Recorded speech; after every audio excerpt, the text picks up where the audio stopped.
إن الحمد لله نحمده ونستعينه ونستغفره ونعوذ بالله من شرور أنفسنا ومن سيئات أعمالنا من يهده الله فلا مضل له ومن يضلل فلا هادي له أشهد أن لا إله إلا الله وحده لا شريك له وأشهد أن محمدا عبده ورسوله يا أيها الذين آمنوا اتقوا الله حق تقاته ولا تموتن إلا وأنتم مسلمون وبعد فإن أصدق الحديث كتاب الله وخير الهدي هدي محمد صلى الله عليه وعلى آله وصحبه وسلم وشر الأمور محدثاتها وكل محدثة بدعة وكل بدعة ضلالة رب زدني علما رب زدني علما رب زدني علما رب اشرح لي صدري ويسر لي أمري اللهم علمني ما ينفعني وانفعني بما علمتني وزدني علما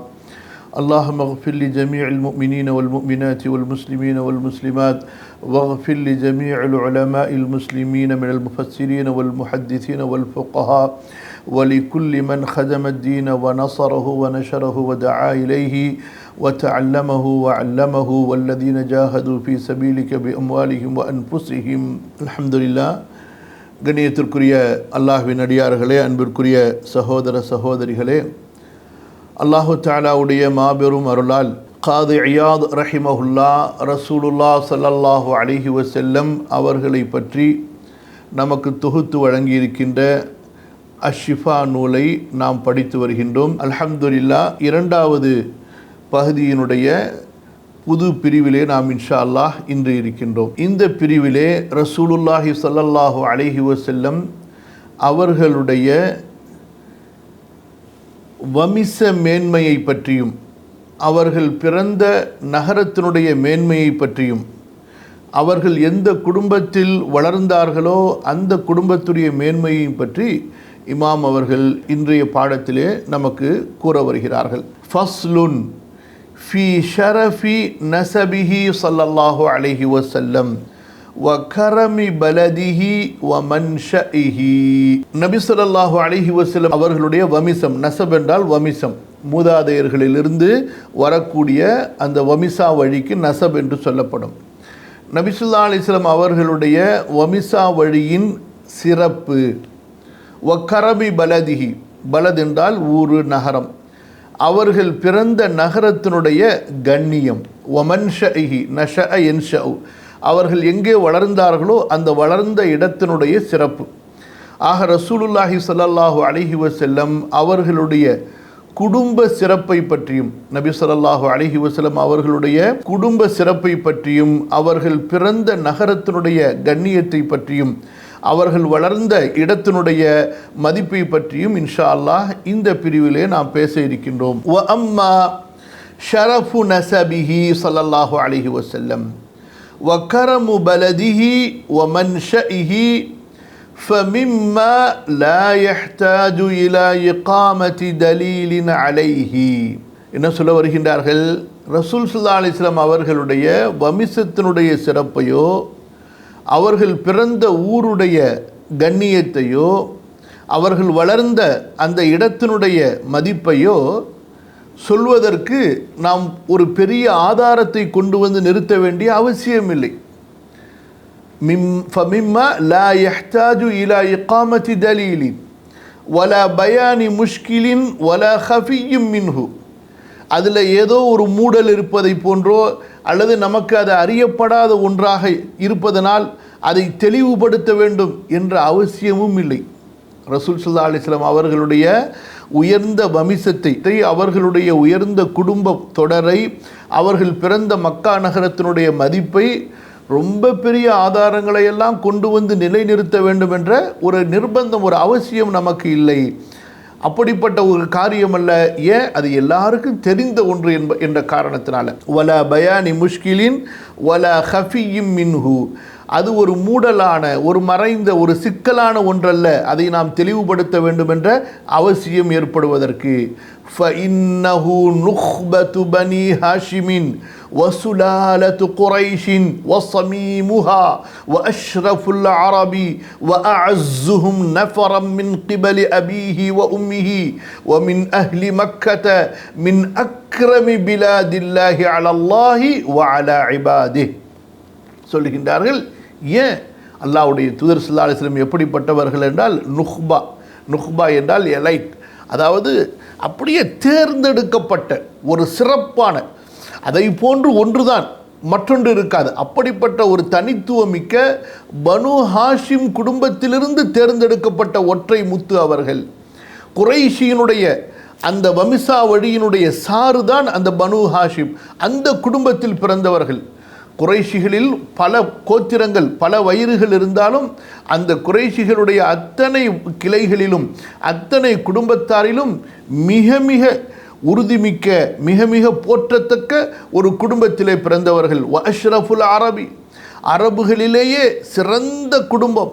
வஅஅஸ்ஸுஹும் நஃபரன் மின் கிபலி அபீஹி வ உம்மிஹி, தாய் வழியிலும் சரி தந்தை வழியிலும் சரி அரபுகளிலேயே மிக மிக கண்ணியத்திற்கு மதிப்புக்குரியவர்கள்.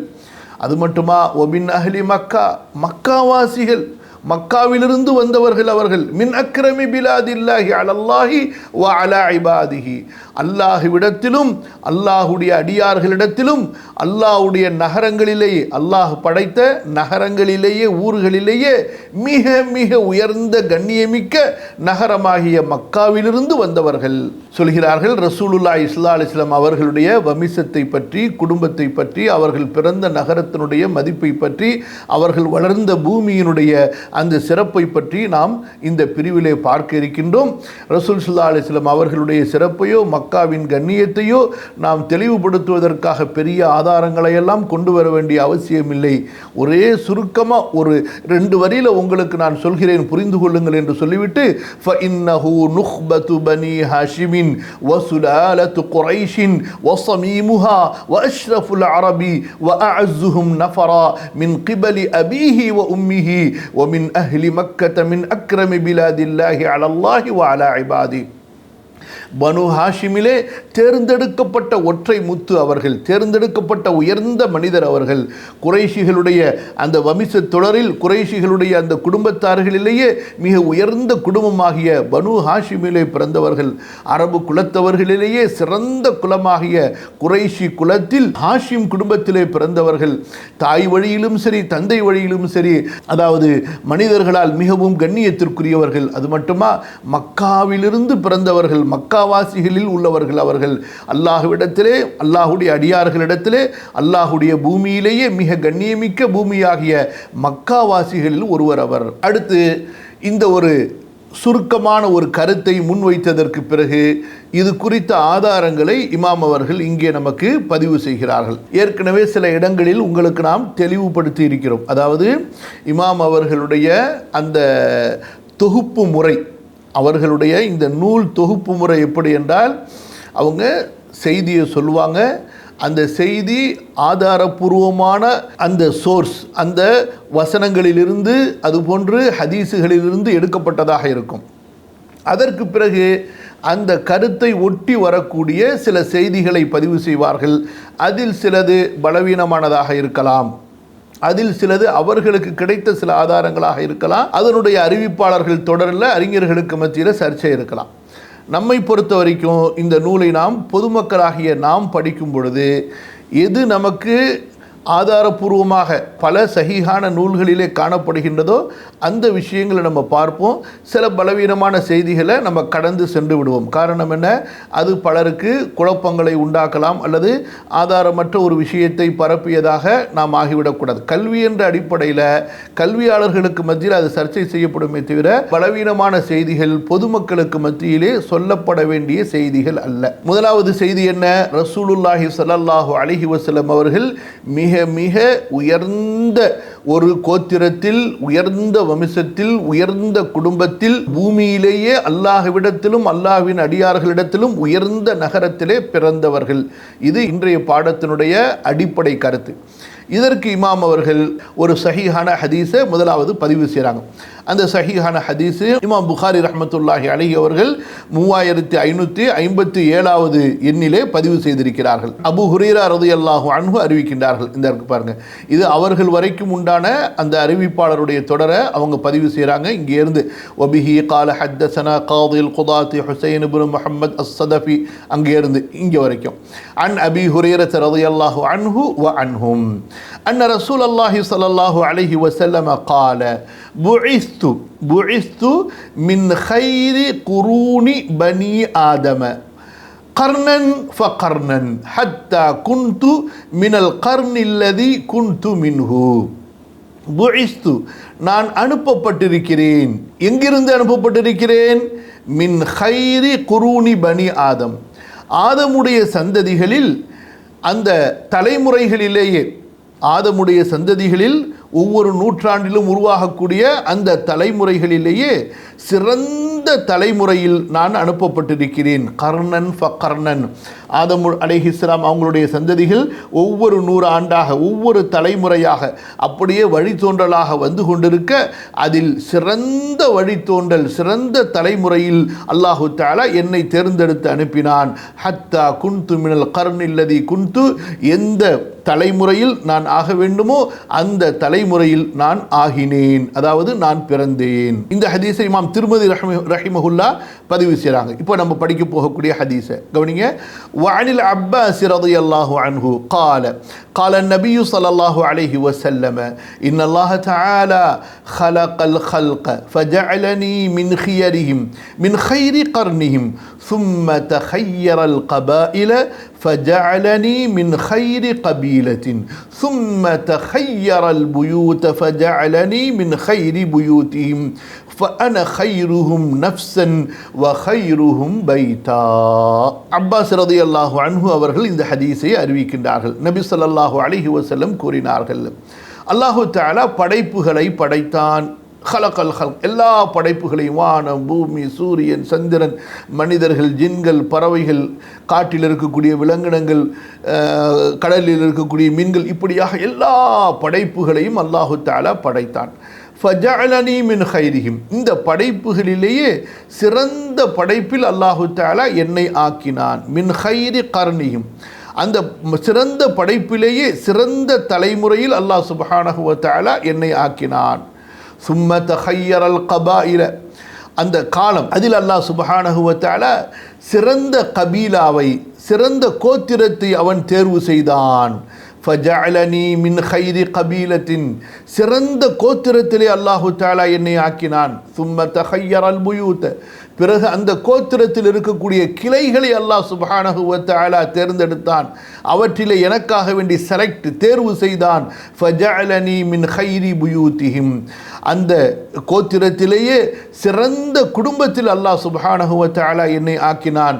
ஆக ஃபஅன கைருஹும் நஃப்ஸன் வ கைருஹும் பைத்தா, நான் அவர்களிலேயே உயிரால், ஆன்மாவிலும் சிறந்தவனாக, குடும்பத்திலும் சிறந்தவனாக இருக்கின்றேன். அல்லாஹ் சுப்ஹானஹு வ தஆலா ரசூலுல்லாஹ் ஸல்லல்லாஹு அலைஹி வஸல்லம் அவர்களை தனிப்பட்ட முறையில், அவர்களுடைய உச்சந்தலையிலிருந்து உள்ளங்கால் வரை, அவர்களுடைய உடலிலிருந்து உயிர் வரை சிறந்தவராக அல்லாஹு தஆலா ஆக்கினான். அதுபோன்று அப்போது உலகத்தை படைத்த நாளிலிருந்து, பூமியிலே மனிதர்களை அல்லாஹு தஆலா இறக்கிய நாளிலிருந்து வந்த குடும்பத்திலேயே சிறந்த குடும்பம், அப்படிப்பட்ட ஒரு சிறந்த குடும்பம் அதற்கு முன்பும் வந்திருக்காது, இனியும் வர முடியாது. அப்படிப்பட்ட ஒரு சிறந்த குடும்பத்தில் அல்லாஹ் சுப்ஹானஹு வ தஆலா என்னை தேர்ந்தெடுத்தான். ஆகவே நான் ஆன்மாவாலும் சிறந்தவனாக இருக்கின்றேன், குடும்பத்தாலும் சிறந்தவனாக இருக்கின்றேன். இந்த ஹதீஸை இமாம் திருமதி ரஹிமஹுல்லா பதிவு செய்கிறார்கள்.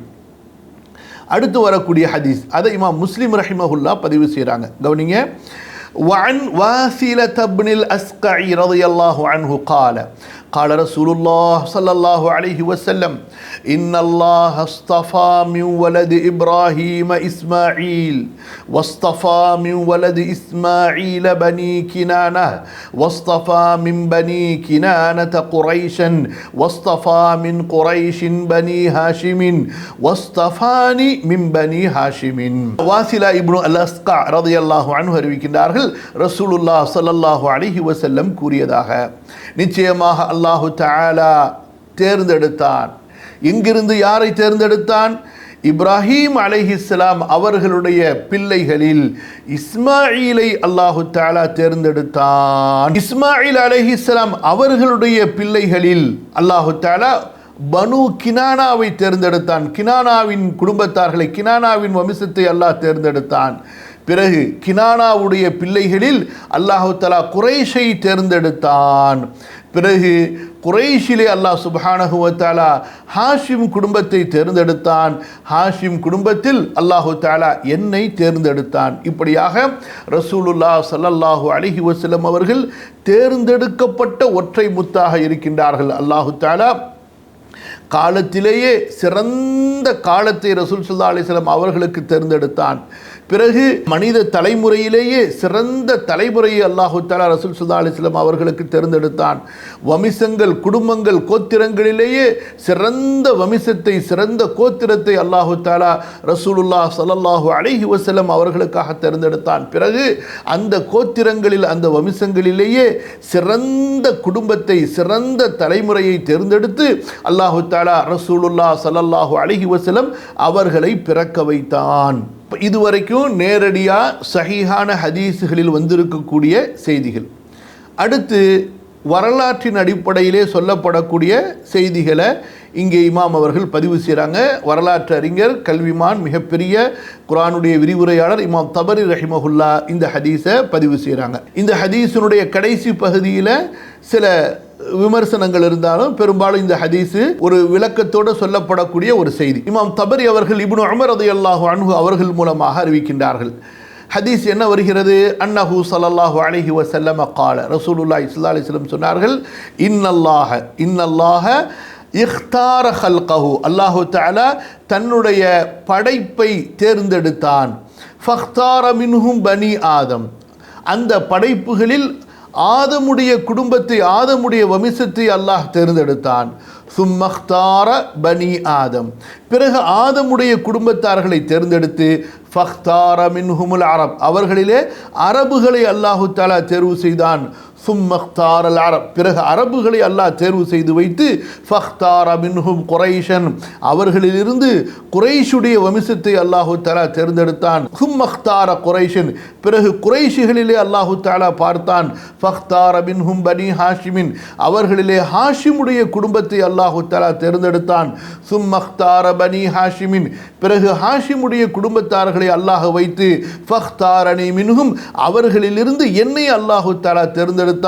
ஃபலம் அஸல் கியாரம் மின் கியாரின், ஆக நான் அப்படியே சிறந்தவர்களிலிருந்து சிறந்தவர்களாக நான் அப்படியே வாழையடி வாழையாக தொடர்ந்து வந்து கொண்டே இருந்தேன் என்று கூறிவிட்டு அல்லாஹ்வுடைய தூதர் ஸல்லல்லாஹு அலைஹி வஸல்லம் சொன்னார்கள், அலா மன் அஹப்பல் அரப ஃபபிஹுப்பி அஹப்பஹும், ஆக அறிந்து கொள்ளுங்கள், யார் அரபியர்களை நேசிப்பார்களோ அவர் என்னுடைய நேசத்தால் அவர்களை நேசிக்கின்றார்.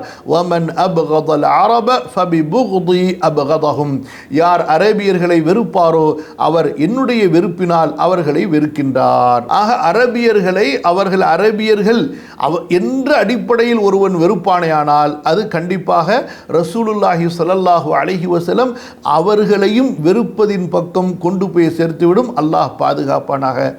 மற்றபடி பொதுவாக மனிதர்களை அவர்களுடைய தவறுகளினால் வெறுப்பது, தவறுகளினால் விமர்சனம் செய்வது என்பது வேறு. அந்த அடிப்படையில் பொதுவான சட்டம். மற்றபடி ஒரு வம்சத்தை அவர்கள் அந்த வம்சக்காரர்கள் என்பதற்காக வெறுப்போமையானால் அல்லாஹ் பாதுகாக்க வேண்டும். அது அரபுகளை ஒருவர் அப்படி வெறுப்பாரேயானால் அந்த அரபுகளிலிருந்து தேர்ந்தெடுக்கப்பட்ட ரசூலுல்லாஹுவையும் வெறுப்பதின் பக்கம் கொண்டு போய் அது சேர்த்துவிடும். அல்லாஹ்வுடைய தூதர் ஸல்லல்லாஹு அலைஹி வஸல்லம் சொன்னார்கள், ஆக அறிந்து கொள்ளுங்கள், யார் அரபுகளை நேசிப்பாரோ அவர் என்னுடைய நேசத்தால் அவர்களை நேசிக்கின்றார்.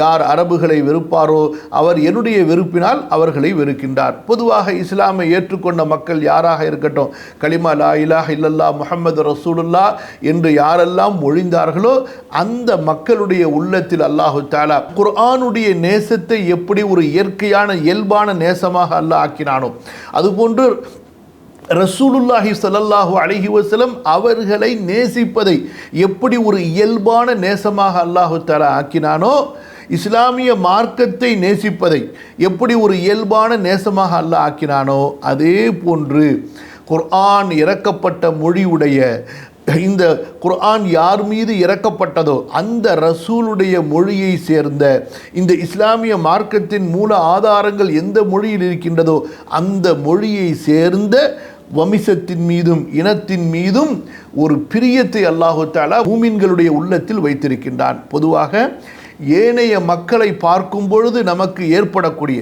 மனதினுடைய மகிழ்ச்சியை விட, மனதினுடைய ஆனந்தத்தை விட, அந்த புத்துணர்ச்சியை விட ஒரு அரபியை பார்க்கும் பொழுது அல்ஹம்துலில்லாஹ் கண்டிப்பாக அது ஏற்படத்தான் செய்யும். அதை தடுக்க முடியாது.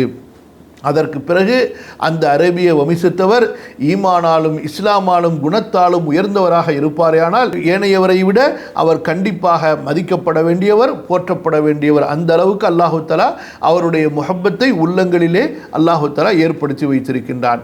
அடுத்து அவர்களிலே யார் பாவம் செய்கிறார்களோ பாவத்தினால் வெறுப்பது என்பது வேறு, புரியுதா? ஆனால் அந்த சமூகத்தால் அவர் வெறுக்கப்பட்டவர் என்று நிலை நமக்கு வந்துவிடக்கூடாது. அது நம்முடைய ஈமானை பாதிக்கக்கூடிய ஒரு நிலையாக ஆகிவிடலாம். அல்லாஹ் பாதுகாப்பானாக. அதற்கு அடுத்து பொதுவாக சொல்லப்படக்கூடிய ஒரு செய்தியை இமாம் அவர்கள் இங்கே பதிவு செய்கிறாங்க. அந்த செய்தியை பொறுத்த வரைக்கும் ஆதாரமற்ற செய்தி, சரிங்களா? ஒரு ரொம்ப பலவீனமான செய்தி. அதே போல் அது அறிஞர்களால் பெரும்பாலும் ஏற்றுக்கொள்ளப்பட்ட செய்திகள். ஆனால் அதனுடைய பிற்பகுதி கருத்து நமக்கு ஏற்கனவே சஹீஹான ஹதீஸுகளில் வந்த கருத்து. ஆனால் அந்த கருத்தையே மக்கள் பலவீனமான ஒரு செய்தியை கொண்டு அல்லது கதை சொல்லக்கூடியவர்களுடைய அந்த கற்பனையில் அந்த செய்திக்கு ஒரு ஜோடனையை போட்டு அவர்கள் அந்த செய்தியை உருவாக்கி வைத்திருக்கிறார்கள் என்று அறிஞர்கள், அதாவது முஹக்கிகின், ஹதீஸ் கலையினுடைய அந்த ஆய்வாளர்கள் சொல்கின்ற காரணத்தினால அதை நம்ம விட்டுருவோம். புரியுதுங்களா? இமாம் அவர்களை பொறுத்த வரைக்கும் இப்படிலாம் செய்தி சொல்லப்படுது என்று கடைசி அதை பதிவு செய்வாங்க. மற்றபடி நமக்கு அந்த சஹீஹான ஹதீஸுகள் போதுமானது என்பதுதான் அவர்களுடைய நிலைப்பாடு. இப்போது நம்ம பார்த்த அந்த பிரிவிலே ரசூலுல்லாஹி ஸல்லல்லாஹு அலைஹி வஸல்லம் அவர்கள் எந்த அளவு உயர்ந்த வம்சத்தை உடையவர்கள், குடும்பத்தை உடையவர்கள், அவர்கள் பிறந்த நகரம் என்பது எப்பேற்பட்ட ஒரு மகத்தான நகரம், அதை ரொம்ப சுருக்கமாக சொல்லிட்டு போயிட்டாங்க. ஏன்னா அது குர்ஆனில் சொல்லப்பட்டது, நூற்றுக்கணக்கான ஹதீஸுகளில் சொல்லப்பட்டது. மக்காவுடைய சிறப்பு, அல்லாஹ்வுடைய ஊருன்னு சொல்லப்பட்டதுக்கு பிறகு அதுக்கு மேலே அதுக்கு என்ன பெரிய ஆதாரம் தேவை இருக்குது? அல்லாஹு அக்பர். அல்லாஹ்வோடு அது கண்ணியத்தின் அடிப்படையில் சேர்க்கப்பட்டு விட்டது, பலதுல்லா பைத்துல்லா என்று. அதனால அல்லாஹ்வுடைய அந்த கண்ணியத்தை கொண்டு அது கண்ணியப்படுத்தப்பட வேண்டிய புனிதமான ஊர் மக்கா.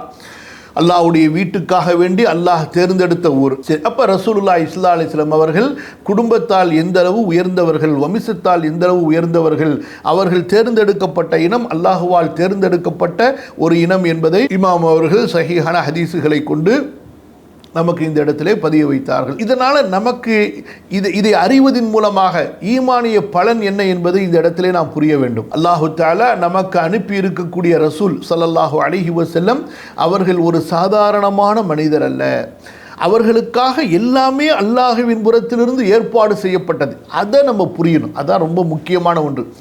இன்று சில முட்டாள்கள் இருக்கிறார்கள், பேசுவது என்னமோ வார்த்தைக்கு வார்த்தை குர்ஆன் ஹதீஸுங்கிற சொல்லு இருக்கும்.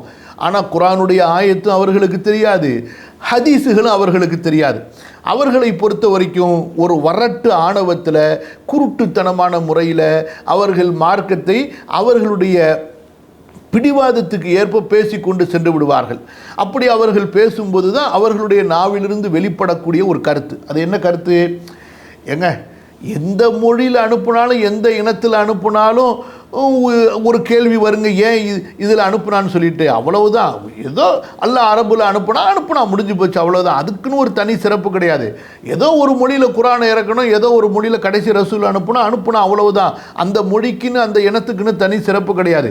யாரோ ஒருத்தரை கடைசி நபியாக அனுப்பணும், அல்லாஹ் முஹம்மதுன்னு ஒருத்தரை அனுப்புனா அவ்வளவுதான். மற்றபடி அவருக்குள் என்று தனிப்பட்ட சிறப்புலாம் ஒன்று கிடையாது என்று முட்டாள்கள் பலர் பேசுகிறார்கள். நபித்துவம் கொடுக்கப்பட்டதற்கு பிறகுதான் அவர்களுக்கு சிறப்பு வந்ததாக, நபித்துவத்திற்கு முன்பு அவர்களுக்கு எந்த சிறப்பும் இல்லை என்பதாக பலர் பேசுவதை நாம் பார்க்கிறோம். அல்லாஹ் பாதுகாப்பானாக. இது மிகப்பெரிய அபாண்டமான வார்த்தை. அல்லாஹ் பாதுகாக்கணும். அல்லாஹு தாலாவுடைய இல்மிலே குறை சொல்வது, அல்லாஹு தாலாவுடைய தேர்விலே குறை சொல்வது, யாரை ஹாத்தமுல் அம்பியா நபிமார்களின் இறுதி முத்திரையாக அல்லாஹு தாலா ஆக்க இருந்தானோ, யாரை ரசூல்மார்களுடைய இமாமாக அல்லாஹ் ஆக்க இருந்தானோ, அவரை அல்லாஹு தாலா தேர்ந்தெடுக்காமல் அப்படியே விட்டுவிட்டு, அதாவது மற்ற ஒரு விஷயத்தை போல இந்த உலகம் எப்படி ஒரு இலை உதிர்கிறது அல்லது ஒரு செடி முளைக்கிறது, அப்படிப்பட்ட ஒரு விஷயமாக ஆக்குவது என்பது அது குர்ஆனுடைய வசனங்களுக்கும் ஹதீஸினுடைய வாக்கியங்களுக்கும் அதுபோன்று நம்முடைய ஈமானுக்கும் நேரடியாக முரண்பட்ட ஒன்று. அல்லாஹ் பாதுகாப்பானாக. ஆக இந்த விஷயத்தை நம்ம சாதாரணமாக கடந்து விட முடியாது. அல்லாஹ் பாதுகாக்கணும். இது ரொம்ப நமக்கு முக்கியமான விஷயம். அதாவது எப்படி நம்ம குர்ஆனுடைய மகத்துவத்தை புரிகின்றோமோ, குர்ஆன் மிக கண்ணியமானது, அல்லாஹுடைய கலாம் என்ற அந்த கண்ணியத்தை உணர்கிறோமோ, அதே போன்று அல்லாஹுடைய ரசூலாக தேர்ந்தெடுக்கப்பட்ட முஹம்மது ஸல்லல்லாஹு அலைஹி வஸல்லம் ஹைருன் நாசி நஸபன், அவர்கள் மக்களால் வம்சத்தில் சிறந்தவர்கள், ஹைருன் நாசி பைதா மக்களால் குடும்பத்தில் சிறந்தவர்கள், அவர்கள் மக்களால் கோத்திரத்திலும் சிறந்தவர்கள், இனத்திலும் அவர்கள் சிறந்தவர்கள். அல்லாஹு தஆலா அப்படிப்பட்ட ஒரு உயர்ந்த ஒரு தலைமுறையில், உயர்ந்த குடும்பத்தில், உயர்ந்த கோத்திரத்தில், உயர்ந்த சமூகத்தில் இருந்த உயர்ந்த மனிதரை அல்லாஹ் சுப்ஹானஹு வ தஆலா முஹம்மது ரசூலுல்லாஹுவாக தேர்ந்தெடுத்தான். முஹம்மது ஸல்லல்லாஹு அலைஹி வஸல்லம் இப்படிப்பட்ட உயர்வுகளை கொண்டு அவர்கள் கட்டமைக்கப்பட்டு வந்தார்கள். கர்னன் ஃபகர்னன், ஹியாரம் மின் ஹியாரின், இப்படியாக சிறந்தவர்களாக அல்லாஹ் சுப்ஹானஹு வ தஆலா எந்த தலைமுறையில் இருந்தார்களோ அந்த தலைமுறை அல்லாஹ்வுடைய தூதர் ஸல்லல்லாஹு அலைஹி வஸல்லம் அவர்களை அல்லாஹு தஆலா தேர்ந்தெடுத்தான். அல்ஹம்துலில்லாஹ். இதை அறிவதின் மூலமாக நபி ஸல்லல்லாஹு அலைஹி வஸல்லம் அவர்களின் மீது நமக்குண்டான அன்பு அதிகரிக்க வேண்டும். அவர்களுடைய இந்த மார்க்கத்தின் மீது நம்முடைய அன்பு அதிகரிக்க வேண்டும். ரசூலுல்லாஹின் மீது நம்முடைய கண்ணியம், யாரை நாம் தலைவராக, நம்முடைய இமாமாக, வழிகாட்டியாக, அல்லாஹ்விற்கும் நமக்கும் இடையில் அல்லாஹ்வை அறிமுகப்படுத்தக்கூடிய தூதராக நாம் நம்பி இருக்கின்றோமோ, அந்த தூதருடைய மகத்துவம், அவருடைய புனிதம், அவருடைய சிறப்பு, அவருடைய உயர்வு, அவருடைய மகா அந்த போற்றத்தக்க அந்த குணங்களை நாம் இதன் மூலமாக அறிய முடிகிறது. இது நம்முடைய ஈமானை அதிகப்படுத்தக்கூடிய ஒன்று. இதெல்லாம் நம்ம நம்பி திரும்ப திரும்ப பேசி பேசி அப்போதான் நமக்கு அந்த உள்ளத்தில் அந்த யக்கீன் என்பது, அந்த முஹப்பத் என்பது வரும். அதை கொண்டு அல்லாஹுடைய மார்க்கத்தை மதிக்கக்கூடிய அந்த பக்குவம் நமக்கு கிடைக்கும். சரிங்களா? இதெல்லாம் நம்ம பேசாதனால தான் நமக்கு மார்க்கத்தின் மீது நமக்கு யக்கீனும் அந்த முஹப்பத்தும் குறைஞ்சிருக்கு. மார்க்கத்தை ஒரு யதார்த்தம், ஒரு சாதாரணமாக எடுத்துக்கொண்டு சென்று விடுகின்றார்கள். அடுத்த பிரிவுக்கு நம்ம செல்வோம் இன்ஷா அல்லாஹ். ஃபஸ்லுன் ஃபீமா கான தமத்துஹு வல் கமாலு பிகில்லதிஹி. நல்ல கவனிங்க. இந்த பிரிவில் இமாம் அவர்கள் என்ன சொல்ல வருகிறார்கள் என்றால், ரசூலுல்லாஹி ஸல்லல்லாஹு அலைஹி வஸல்லம் அவர்களுடைய சிறப்புகள் ஒன்று இருக்கிறது. அல்லாஹுவாக அவர் ரசூல் ஸல்லல்லாஹு அலைஹி வஸல்லம் அவர்களுக்குள் ஏற்படுத்திய ஒன்று. அதில் அவர்களுக்கென்று தனிப்பட்ட முயற்சி இருக்காது. இப்போ ரசூல் ஸல்லல்லாஹு அலைஹி வஸல்லம் தேர்ந்தெடுக்கப்பட்டது இருக்கிறது ஆதமுடைய சந்ததிகளில், பிறகு உயர்ந்த தலைமுறையில் இஸ்மாயில் அலைஹிஸ்ஸலாம் அவர்களுடைய குடும்பத்தில், அதுபோன்று கினானாவுடைய குடும்பத்தில், குறைஷியுடைய குடும்பத்தில், ஹாஷிமுடைய குலத்தில், ஹாஷிமுடைய வம்சத்தில் என்று இதெல்லாம் அல்லாஹ்வின் புறத்திலிருந்து உண்டான ஏற்பாடு.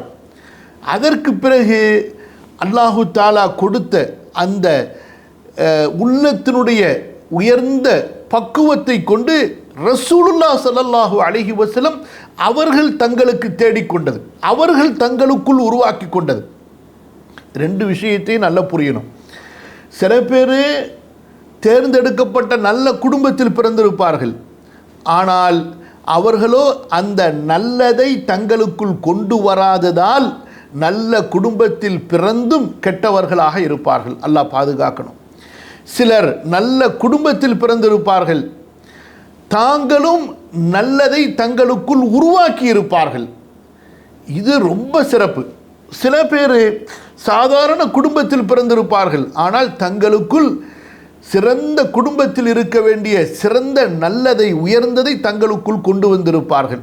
ரசூல் ஸல்லல்லாஹு அலைஹி வஸல்லமுடைய தோழரில் பிலாலை எடுத்துக்கொள்ளுங்கள்.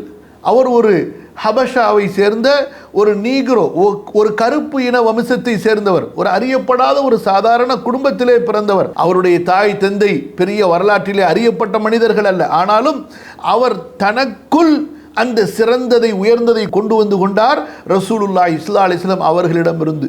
அல்லாஹுடைய அன்பையும் அல்லாஹுடைய ரசூலுடைய அன்பையும் ஒரு மனிதன் உள்ளத்திலே கொண்டு வந்து விடுவானே, ஆனால் இந்த உலகத்திலேயே அல்லாஹ் சுப்ஹானஹு வ தஆலா அவனை மிக உயர்ந்த ஒரு தரத்திலே கண்ணியத்திலே வைத்து விடுவான். ஈமான் கொண்ட நிலையில் அல்லாஹுடைய அன்பையும் ரசூலுடைய அன்பையும் ஸல்லல்லாஹு அலைஹி வஸல்லம் ஒரு மனிதன் தனது உள்ளத்திலே கொண்டு வருவானேயானால் அல்லாஹு அக்பர், அல்லாஹு தஆலா உலக மக்களுக்கெல்லாம் அவனை ஒரு பெரிய ஒளி விளக்காக, ஒரு கலங்கரை விளக்கமாக, அவனை ஒரு சிறந்த ஒரு முன் வழிகாட்டியாக அல்லாஹு தஆலா ஆக்கி விடுவான். ஹதீஸ் கலையினுடைய இமாம்களை எடுத்துக்கொள்ளுங்கள். எங்கோ காடுகளிலே, எங்கோ தூரமான கிராமங்களிலே பிறந்தவர்கள் தான் ஹதீஸ் கலையினுடைய அறிஞர்கள், இமாம்கள். ஆனால் அவர்கள் ரசூலுல்லாஹி ஸல்லல்லாஹு அலைஹி வஸல்லமுடைய ஹதீஸுகளின் மீது கொண்ட அன்பினால், பாசத்தினால், ஈடுபாட்டினால் இன்று நாம் திருமதி என்று கூறி ரஹிமஹுல்லா என்று கூறுகிறோம். மக்கா எங்கே இருக்கிறது, மதீனா எங்கே இருக்கிறது, ஆப்கானிஸ்தான் எங்கே இருக்கிறது, அங்கே பிறந்தவர்கள் பல இமாம்கள். அதுபோன்று இன்றைய ரஷ்யாவினுடைய பல நகரங்கள், அந்த நகரங்களிலே பிறந்தவர்கள் நம்முடைய இமாம்களாக, நமக்கு வழிகாட்டிகளாக அல்லாஹு தஆலா தேர்ந்தெடுத்தான் என்றால் அதற்கு என்ன காரணம்? எந்த மார்க்கத்தை அல்லாஹு தஆலா மனித குலத்துக்கு தேர்ந்தெடுத்தானோ அந்த மார்க்கத்தை நேசித்தார்கள், அந்த மார்க்கத்தினுடைய தூதரை நேசித்தார்கள். அல்லாஹுவும் அவர்களை நேசித்து கொண்டான், அல்லாஹுவும் மனிதர்களுக்காக அவர்களை தேர்ந்தெடுத்து கொண்டான். இதே அரபு குலத்தில் எவ்வளவோ மனிதர்கள் தோன்றினார்கள் ரசூல் ஸல்லல்லாஹு அலைஹி வஸல்லம் அவர்களுக்கு பிறகு.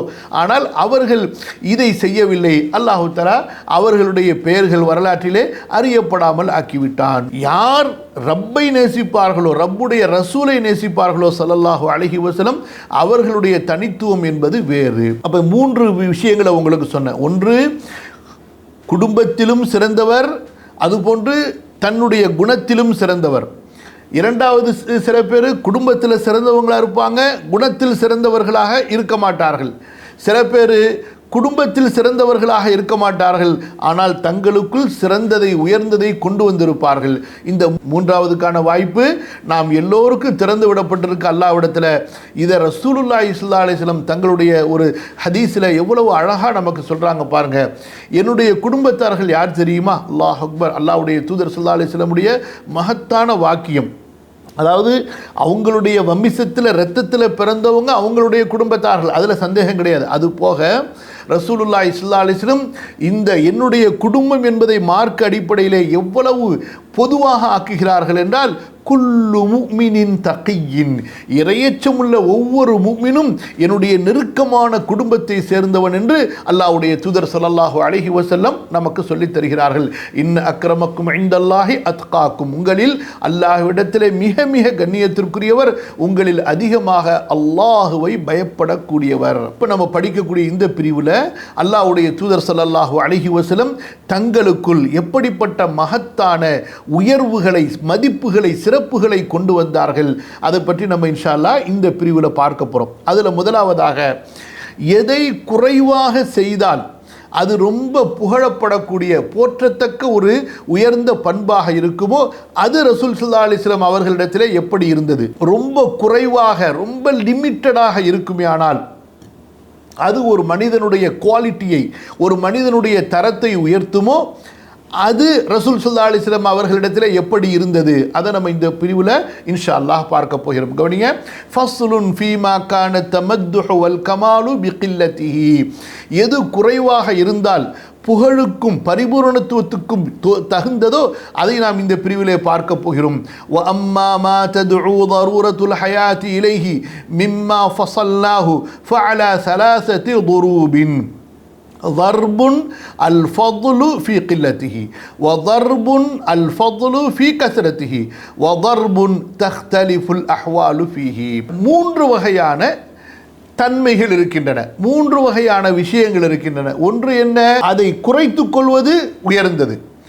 இன்னொன்று அதை அதிகப்படுத்துவது சிறந்தது. இன்னொன்று நிலைமைகளை பொறுத்து. அதை குறைச்சாதான் நல்லதுங்கிறது கிடையாது, அல்லது கூட்டினால்தான் நல்லது என்பது கிடையாது. நிலைமைகளை பொறுத்து மாறும். சில நேரங்களில் சிலருக்கு குறைப்பது சிறப்பாக இருக்கும், சிலருக்கு கூட்டுவது சிறப்பாக இருக்கும். فَأَمَّا مَا التَّمَدُّحُ وَالْكَمَالُ بِقِلَّتِهِ اتِّفَاقًا وَعَلَى كُلِّ حَالٍ عَادَةً وَشَرِيعَةً كَالْغِذَاءِ وَالنَّوْمِ. சரி, எது குறைவாக இருப்பது புகழுக்குரியதோ, எது குறைவாக இருப்பது புகழுக்குரியதோ, பரிபூரணத்துவத்துக்குரியதோ, எல்லாரிடத்திலையும் எல்லா மக்களிடத்திலையும், அதாவது மார்க்க அடிப்படையிலும் சரி வழமையின் அடிப்படையிலும் சரி பொதுவான ஒன்று, அது குறைவாக இருக்கிறது ரொம்ப நல்லது என்று எல்லாரும் போற்றி இருப்பார்கள். அப்படிப்பட்டது என்ன? கல்கிதாஇ வன்னௌமி, உணவை போல தூக்கத்தை போல. இந்த உணவு தூக்கத்தை பொறுத்த வரைக்கும் எவ்வளவு குறைவாக இருக்குமோ அவ்வளவு அது போற்றத்தக்க குணம், உயர்ந்த சிறப்பான பண்பு என்பது எல்லா மக்களிடத்திலும் ஏற்றுக்கொள்ளப்பட்ட அங்கீகரிக்கப்பட்ட ஒன்று. நம்முடைய கலாச்சார பழக்கமும் அதைத்தான் சொல்கிறது, அதே போல மார்க்கமும் அதை சொல்கின்றது. வலம் தஸலில் அரபு வல் ஹுகமாவு ததமாதஹு பிகில்லதிஹிமா, அரபுகளும் சரி ஞானிகளும் தத்துவ வல்லுநர்களும் சரி இந்த உணவும் தூக்கமும் குறைவாக இருப்பதை தொடர்ந்து புகழ்ந்து வந்திருக்கின்றார்கள். வததும்மு பிகஸ்ரதிஹிமா, இந்த இரண்டு அதிகமாக இருப்பதை அவர்கள் இகழ்ந்து வந்திருக்கின்றார்கள். லிஅன்ன கஸ்ரத்தல் அக்லி வஷ்ருபி தலீலுன் அலன் நஹமி வல் ஹிர்ஸி வஷ்ஷரஹி வகலபத்தி ஷஹ்வதி.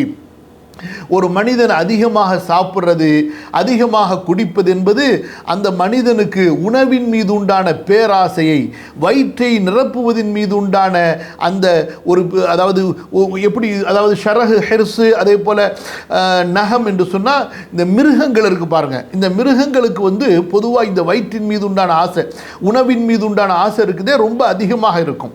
அதிலிருந்து ஒரு பகுதி தான் மனுஷனுக்கு. ஆனால் அவன் அதை கட்டுப்படுத்தாமல் விடுவானே, ஆனால் கண்டிப்பாக அவனும் ஒரு, அதாவது ஐவாய் விலங்குகளை போல, ஒரு கால்நடையை போல அந்த மனுஷனும் மாறிடுவான். அல்லாஹ் பாதுகாக்கணும். மனிதனாக இருக்கிறவன் மிருகத்தை போன்று மாறிவிடுவான். அப்போ இந்த அதிகமாக சாப்பிட்றது, அதிகமாக குடிப்பது என்பது மனிதனுக்கு உணவின் மீது பேராசையை, மிருகங்களுக்கு இருக்கும்படியான ஒரு வெறியை உணவின் மீது அவனுக்கு ஏற்படுத்திவிடும். அது மட்டுமல்ல, இச்சை, மனிதனுடைய சரீர இச்சையை அவனுக்கு அதிகப்படுத்திவிடும். முஸப்பிபுன் லிமதாரி துன்யா வல் ஆகிரா, துன்யாவுடைய தீங்குகளுக்கும் ஆகிரத்தினுடைய தீங்குகளுக்கும் அது அவனுக்கு காரணங்கமாக அமைந்துவிடும். ஜாலிபுன் லி அதுவாயில் ஜஸதி வ ஹஸாரத்தின் நப்சி வம்திலா இத்திமாகி, அது மட்டுமல்ல உடலுடைய நோய்களை எல்லாம் அது இழுத்து வந்துவிடும். அதுபோன்று நம்முடைய உடல் ஆரோக்கியத்தை கெடுத்துவிடும், நம்முடைய உடலுடைய சுறுசுறுப்பை அது கெடுத்துவிடும். அதே போல் இந்த மண்டை இருக்குல்ல, மண்டை மூளை, இது மூளையை வேலை செய்ய விடாது, மூளையை அப்படியே ஜாம் பண்ணி அப்படியே இறுக்கமாக வைத்து விடும். அடுத்து சொல்றாங்க, வகில்லத்துஹு தலீலுன் அலல் கனாஅத்தி வ மில்கின் நஃப்ஸி வ கம்இ ஷஹ்வதி முஸப்பிபுன் லிஸ்ஸஹதி வ ஸஃபாயில் காத்திரி வ ஹித்தத்தி ذஹனி.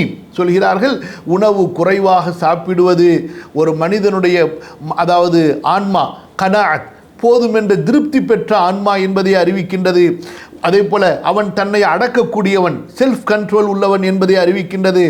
ஆசைகளை அவன் அடக்கக்கூடியவன், ஆசைகளை நிர்வகிக்கக்கூடிய, ஆசைகளை கட்டுப்படுத்தக்கூடிய ஆற்றல் அவனிடத்திலே இருக்கிறது என்பதை அறிவிக்கக்கூடியது. அது மட்டுமா, அது அவனுடைய உடல் ஆரோக்கியத்திற்கு காரணமான ஒன்று, அவனுடைய கல்பு சுத்தமாகும் என்பதற்கான காரணம். அதுபோன்று அவனுடைய அறிவு சிந்தனை மிக ஷார்ப்பாக, ஹிதத்தில் சொன்னால் அறிவு புத்தி கூர்மை ரொம்ப ஷார்ப்பாக இருக்கும் என்பதற்குரிய ஆதாரமாகும். இது சாப்பாடு அதிகமாக சாப்பிட்டா என்ன பிரச்சனை, குறைவாக சாப்பிட்டா என்ன நன்மை. அடுத்து, கம அன்ன கசரத்தன் நோமி, அதிகமாக தூங்குவது தலீலுன் அலல் ஃபுசூலத்தி வல்துஃபி வஅதமில் ஸகாய் வல்ஃபித்னதி முஸப்பிபுன் லில் கஸலி வஆதத்தில் அஜ்ஸி வதضييعில் உம்ரி ஃபீ கைரி நஃப்இன் வகஸாவத்தில் கல்பி வகஃப்லத்திஹி வமௌத்திஹி.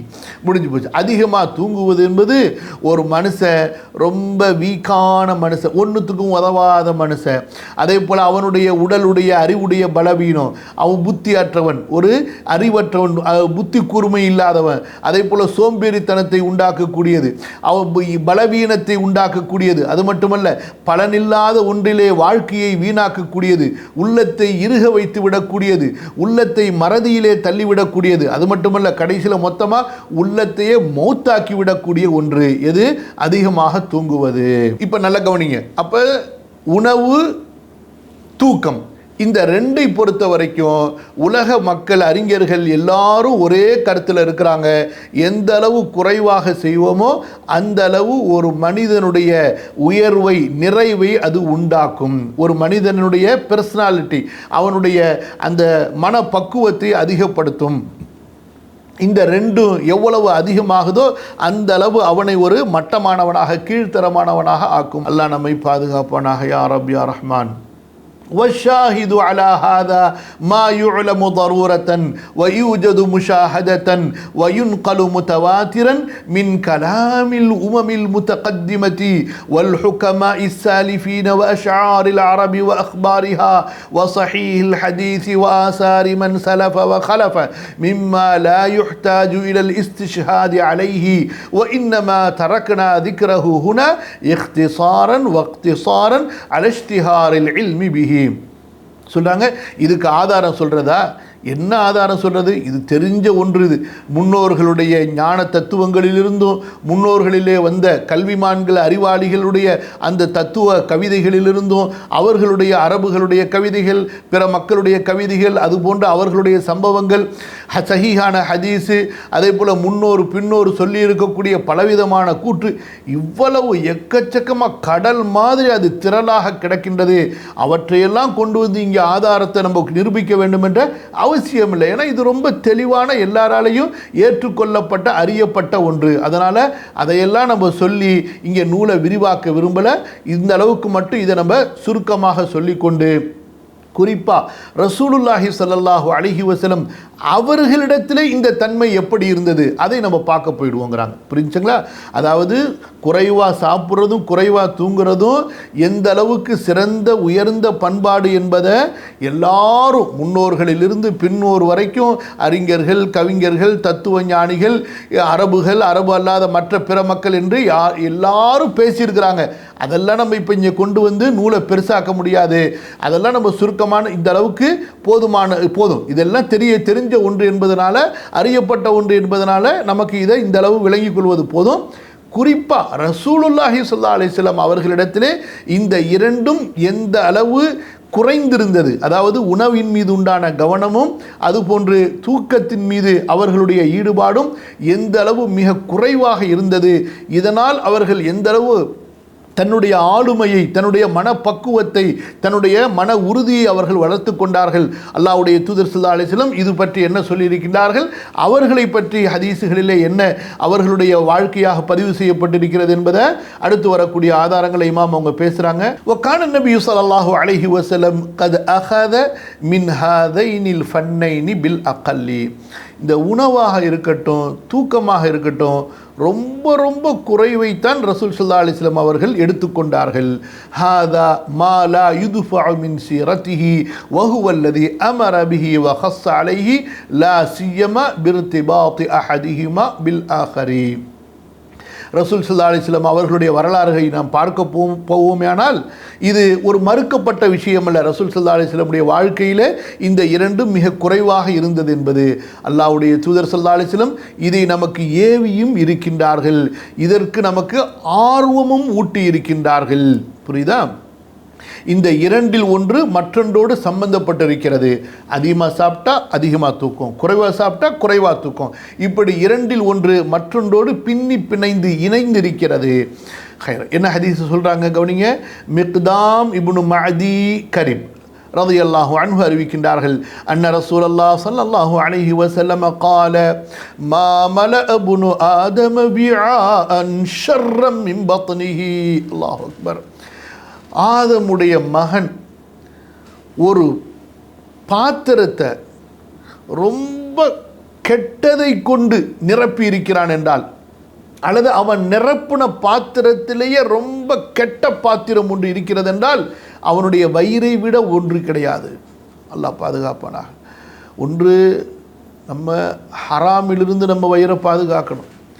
இரண்டாவது, ஹலாலாக இருந்தாலும் அளவுக்கு அதிகமாக அதை எடுப்பதிலிருந்தும் அல்லாஹ் நம்மை பாதுகாக்க வேண்டும். எதன் மூலமாக நம்முடைய ஈமான் செத்து விடுமோ, நம்முடைய இபாதத்து குறைந்து விடுமோ, அந்த நிலையிலிருந்து அல்லாஹ் நம்மை பாதுகாப்பானாக. ஆமீன். ஆதமுடைய மகன் தன்னுடைய வயிறை விட ஒரு கெட்ட ஒரு பாத்திரத்தை அவன் நிரப்பியதே கிடையாது என்று சொல்லிவிட்டு சொன்னார்கள், ஆதமுடைய மகனுக்கு போதும், ஏண்டா பேராசை பிடிச்சி அலையிற, ஹஸ்புப்னி ஆதம உகுலாத்துன், சில கவல உணவுகள் போதும், யுக்கிம்ன சுல்பஹு, அவனுடைய முதுக நேராக நிற்க வைக்கிற அளவுக்கு அவனுக்கு சில உணவு கவலங்களை எடுத்துக்கொள்வது போதுமானது. புரியுதா?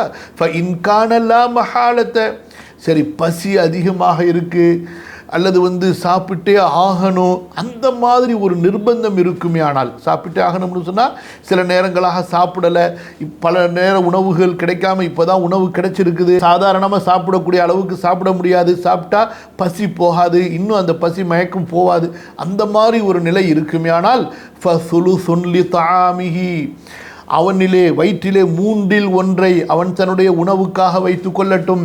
வசுலுசுன் லி ஷராபிஹி, 1/3 அவனுடைய குடிபானத்திற்காக வைத்துக் கொள்ளட்டும்.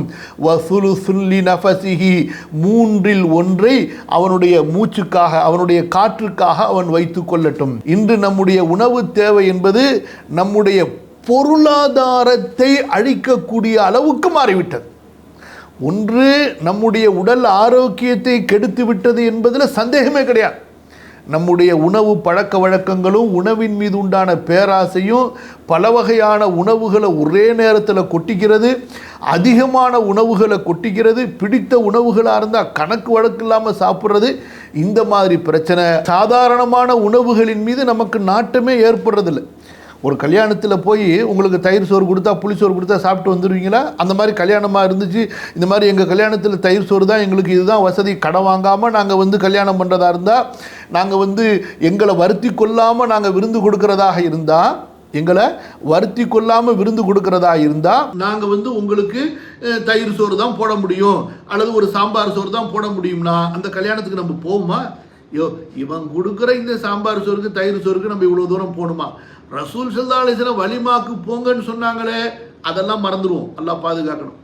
ஸோ எதுக்கு சொல்ல வரேன்னு சொன்னால், இந்த உணவின் மீது உண்டான நாட்டம், உணவின் மீது உண்டான தேடல் நம்மை பைத்தியமாக மாற்றி இருக்கிறது. சுருக்கமாக சொல்ல போனால் அது சொன்னாங்களா, ஷரஹு, ஹெருசு, நகம் எல்லாமே வந்துடும். அப்போ இன்று பிரச்சனை என்னன்னு சொன்னால், மனிதர்களுக்கு இந்த உணவு தேவையை விசாலப்படுத்தி கொண்டது அவர்களுடைய உடல் ஆரோக்கியத்தை மட்டும் கெடுக்கவில்லை, மாறாக எதையும் கெடுத்து விட்டது, அவர்களுடைய பொருளாதாரத்தையும் கெடுத்து வைத்திருக்கிறது. இன்று குடும்பத்தினுடைய வாழ்வாதாரமே இந்த உணவு தேவைகளால் சீரழிந்து போதாது என்ற அந்த நிலைமைக்கு மனிதன் வந்து விடுகின்றான். சில வீட்டில் எப்படின்னு சொன்னால், ஞாயிற்றுக்கிழமை ஆயிடுச்சு, சனிக்கிழமை ஆயிடுச்சு, லீவு நாள் ஆயிடுச்சுன்னா எங்கேயாவது போய் சாப்பிடணும். அதில் நூற்றுக்கணக்கான டாலர்களை செலவு பண்ணணும். ஒரு வேளை சாப்பிட்றது இல்லை, அவ்வளோதான். லீவு நாள்னா 3 வேளையும் நாங்கள் ஆக்க மாட்டோம், நாங்கள் கடையில் இருந்தால் சாப்பிடுவோம் அப்படின்னு சொல்லிட்டு. அதே போல் எவ்வளவு வாங்குறது, தேவையான அளவு உணவு வாங்கினா பரவாயில்லை, எக்கச்சக்கமாக வாங்குறது. அதே போல் பல விஷயங்கள் எல்லாத்துலேயுமே அல்லாஹ் தான் நம்மளை பாதுகாக்கணும். அதாவது நாம் இதுக்கெல்லாம் அப்பாற்பட்டு உயர்ந்த ஒன்றுக்காக படைக்கப்பட்டவர்கள், இதற்கு பின்னால் அலைவதற்காக நாம் படைக்கப்படவில்லை. நம்முடைய சிந்தனை, அறிவு, தேடல் எல்லாம் இதைவிட மேலான ஒன்றுக்காக படைக்கப்பட்டது, உருவாக்கப்பட்டதை தவிர இந்த அற்பமான வயிற்றுக்காக வேண்டி உருவாக்கப்பட்டதில்லை. இந்த வயிற்றுக்காக வேண்டி நம்முடைய ஆசைகள் எல்லாம் சொர்க்கத்தில் இருக்கு. வலஹ்மி தய்ரி மிம்மா யஷ்தஹூன் வ ஃபாகிஹத்தி மிம்மா யதஹய்யருன் குலு வஷ்ரபு ஹனீஅம் பிமா அஸ்லஃப்தும் ஃபில் அய்யாமில் காலியா. சொர்க்கத்தில் சாப்பாடு தாங்க, சொர்க்கத்தில் குடிச்சுக்கிட்டே இருக்க வேண்டியதான், சாப்பிட்டுக்கிட்டே இருக்க வேண்டியதான், சாப்பிட்டுக்கிட்டே இருக்க வேண்டியதான், குடிச்சுக்கிட்டே இருக்க வேண்டியதான், குடிச்சுக்கிட்டே இருக்க வேண்டியதான், சாப்பிட்டுக்கிட்டே இருக்க வேண்டியதான். அங்கே செய்ய வேண்டியதை துனியாவில் செஞ்சா அல்லாஹ் தான் பாதுகாக்கணும். அதாவது காலு வலிக்க நம்முடைய அந்த சமையலறையில் காலு வலிக்க நிற்கிறோமா இல்லையா, அந்த அளவுக்கு வாரத்தில் ஒரு நாளாவது தொழுகிறோமா? நம்ம ஒரு சாப்பாடாக்குற நேரம் அளவுக்கு நம்ம என்றைக்காவது ஒரு நஃபிலான தொழுகையை, ஒரு சுன்னத்தான தொழுகையை தொழுது இருக்கிறோமா? முடியாது நம்மளாலலாம். ஏன்னா நம்மெல்லாம் இந்த உடல் சுகத்தை தேடியவர்கள், ஆன்மாவின் சுகத்தை தேடாதவர்கள். ஆன்மாக்களின் சுகத்தை தேடியவர்களுக்கு தான் அது தெரியும். இமாம் அவர்கள் சொல்கிறார்கள், வலி அன்ன கசரத்தன் நௌமி மின் கசரத்தி ஷுர்பி வல் அக்லி. இந்த அதிகமா தூங்குறது இருக்குதே, ஏன் தெரியுமா? ஒரு மனுஷன் நிறைய சாப்பிட்டா அவன் கண்டிப்பா தூங்கிதான் ஆவான், நிறைய குடிச்சா தூங்கிதான் ஆவான். கால சுஃபியானு சௌரி ரஹிமஹுல்லா, மிகப்பெரிய தபுஉ தாபீன்களில் உள்ளவர்கள், ஹதீஸ் கலையினுடைய மிகப்பெரிய அமீர். பிகில்லத்தி தாம் யும்லகு ஸஹருல் லைலி. உணவு குறைவா இருந்தாதான் இரவில் விழித்து இருப்பதை நாம் நம்முடைய கட்டுப்பாட்டில் வைத்திருக்க முடியும். வகால பஅது ஸலஃபி, சில முன்னோர் சொல்கிறார்கள், இது குறிப்பா இமாம் ஹஸன் பஸ்ரியுடைய கருத்து, லா தஅகுலு கஸீரன், ரொம்ப சாப்பிடாதீங்கடா முட்டா பசங்களா, ஃபதஷ்ரபு கஸீரா, அப்ப ரொம்ப தண்ணி குடிக்க வேண்டியது வரும். அப்படி ரொம்ப தண்ணி குடிச்சிங்க சாப்பிட்டுட்டு, ஃபதர்குது கஸீரா, நல்லா கொரட்டை விட்டு ரொம்ப நேரம் தூங்குவீங்க, ஃபதக்ஸரு கஸீரா, ரொம்ப இழந்துடுவீங்கடா. அல்லாஹ், நமக்கெல்லாம் புரியுமா? மண்டையில புரியாது. இரவு என்பது அல்லாஹ்வை வணங்குவதற்காக, ஓதுவதற்காக, படிப்பதற்காக, கல்வியை சிந்திப்பதற்காக, கல்வியை ஆராய்வு செய்வதற்காக. நம்ம என்ன விளங்கி வச்சிருக்கிறோம்? ஒன்று ஊர் சுற்றணும், அங்கங்கே அலையணும், வெட்டியாக உட்காந்து எங்கேயாவது கதை பேசிக்கிட்டு இருக்கணும், இல்லைன்னா நல்ல ஏசியை போட்டு பெட்டில் டன்லப் மெத்தையில் நல்ல கம்பளியை போட்டுக்கிட்டு கொரட்டை விட்டு தூங்கணும். இந்த ரெண்டை தவிர மூணாவது ஒன்று நமக்கு இருக்கிறதா நமக்கு தெரியல. அல்லாஹ் தான் பாதுகாக்கணும். நான் என்ன சொல்கிறேன், பொதுவாக நல்லவர்கள் அல்ஹம்துலில்லாஹ் ஞானிகள் இந்த காலத்திலையும் தஹஜ்ஜுத் தொழுகிறவங்க, இபாதத்து செய்கிறவங்க, இரவுல குர்ஆன் ஓதுறவங்க இருக்க தான் செய்கிறாங்க அல்ஹம்துலில்லாஹ். அந்த மாதிரி நல்லவங்க 4 பேர் இருக்கிறதுனால தான் அல்லாஹ் இந்த பூமியை கொஞ்ச காலத்துக்கு விட்டு வச்சிருக்கிறான். இல்லைன்னா மொத்தமாக அப்பயே அல்லாஹ் தஆலா தூக்கியிருப்பான். وقد روي عنه صلى الله عليه وسلم أنه كان أحب الطعام إليه ما كان على ضفف أي كثرة الأيدي. ரசூல் ஸல்லல்லாஹு அலைஹி வஸல்லம் அவர்களுக்கு ரொம்ப விருப்பமானது என்ன தெரியுமா? கொஞ்சம் உணவு இருக்கணும், அதிகமான பேர் சாப்பிடணும். நல்லா கவனிங்க, உணவு அளவா இருக்கணும், அதிகமான கைகள் சாப்பிடணும். முடிஞ்சு போச்சு கதை. நமக்கு சாத்தியமே கிடையாது. அல்லாஹ் தான் நமக்கு நல்ல புத்தியை கொடுக்கணும். நம்ம என்ன நினைக்கிறோம், 10 பேருக்கு சாப்பிட்ற அளவு இருந்துச்சுன்னா நம்ம 4 பேர் சாப்பிடுவோம். என்றைக்காவது 4 பேருக்கு இருக்கிற சாப்பாட்டை 10 பேருக்கு பகிர்ந்து கொள்வோமா, கூப்பிடுவோமானா மண்டையில வரவே வராது. அல்லாஹ்வுடைய தூதர் ஸல்லல்லாஹு அலைஹி வஸல்லம் நம்மள மாதிரி மண்டைகளுக்கு சொன்னாங்க பாருங்க, அட அறிவாளிகளா, முஸ்லிமுக்கும் காஃபிருக்கும் உள்ள வித்தியாசம் வெறும் களிமால மட்டும் இல்லடா. முஸ்லீம் எப்படின்னு சொன்னா, அவனுடைய ஒருவருடைய உணவு இருவருக்கு போதுமானது.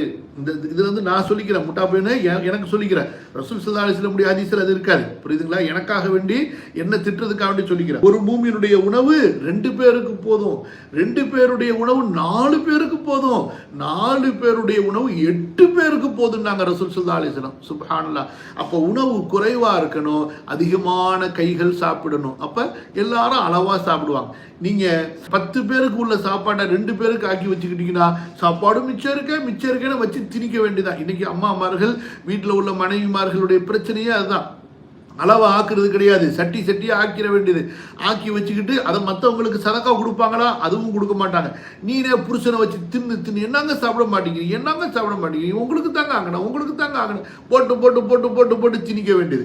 அப்புறம் புள்ளைய பாவம் அவனை திணிச்சு அவனை பெருசாக்கிட வேண்டியது. அவன் அல்லாஹ் எங்கேருந்து போய் ஸ்கூலில் போய் ஃபர்ஸ்ட் மார்க் வாங்கிட்டு வருவான், முட்டை தான் வாங்கிட்டு வருவான், பெரிய பெரிய முட்டை. நீ அவனுக்கு கொடுத்த முட்டை மாதிரி அவனும் 4 முட்டையை தான் வாங்கிட்டு வருவான். புரியுதா இல்லையா? அப்போ குறைவாக சமைக்கணும், நிறைய பேர் சாப்பிடணும். எவ்வளவு அழகான தத்துவம் சொல்லி கொடுத்துருக்காங்க பாருங்க. நம்ம என்ன மண்டையில விளங்கிக்கிட்டோம், அதிகமாக சாப்பிட்டா தான் அதிகமாக வேலை செய்ய முடியும். எங்கேருந்து எந்த அறிவாளி இந்த தத்துவத்தை கொண்டு வந்தானோ தெரியல. ஜஸாக்குமுல்லாஹு கைரன் வ பாரக்கல்லாஹு ஃபீக்கும் வஸ்ஸலாமு அலைக்கும் வரஹ்மத்துல்லாஹி. அல்லாஹு தஆலா எனக்கும் உங்களுக்கும் படித்ததை வாழ்க்கையிலே செயல்படுத்துவதற்கு அருள் புரிவானாக. அல்லாஹு தஆலா ஒவ்வொரு விஷயத்தையும் நம்முடைய உள்ளத்தை மாற்றக்கூடியதாக, நம்முடைய குணங்களை மாற்றக்கூடியதாக, நம்முடைய வாழ்க்கையை மாற்றக்கூடிய விஷயங்களாக அல்லாஹு தஆலா நமக்கு ஆக்கி அருள்வானாக. படித்த விஷயங்களை மறப்பதிலிருந்தும், படித்த விஷயங்களை பின்பற்றாமல் விடுவதிலிருந்தும் அல்லாஹு தஆலா என்னையும் உங்களையும் பாதுகாப்பானாக. அல்லாஹு தஆலா நம்முடைய வாழ்க்கையின் இறுதி பகுதியை முந்தைய பகுதியை விட சிறந்ததாக, உயர்ந்ததாக, அவரிடத்தில் ஏற்றுக்கொள்ளப்பட்டதாக ஆக்கி அருள்வானாக. மறுமைக்கான பகுதியாக, மறுமைக்கான வாழ்க்கையாக அல்லாஹ் ஆக்கி அருள்வானாக. அல்லாஹ்வுடைய மார்க்கத்தை கற்பதற்கும் அதை கற்பிப்பதற்கும் அதை பரப்புவதற்கும் அதனுடைய சிறப்புகளை பிற மக்களுக்கு எடுத்துச் சொல்லி அல்லாஹ்வின் பக்கம் அழைப்பதற்கும் அல்லாஹு தஆலா எனக்கும் உங்களுக்கும் நமது சந்ததிகளுக்கும் அருள் புரிவானாக. அஸ்தக்ஃபிருல்லாஹல் அஸீம் அஸ்தக்ஃபிருல்லாஹல் அஸீம் அஸ்தக்ஃபிருல்லாஹ லீ வ லக்கும் ஃபஸ்தக்ஃபிரூஹு இன்னஹு ஹுவல் கஃபூருர் ரஹீம்.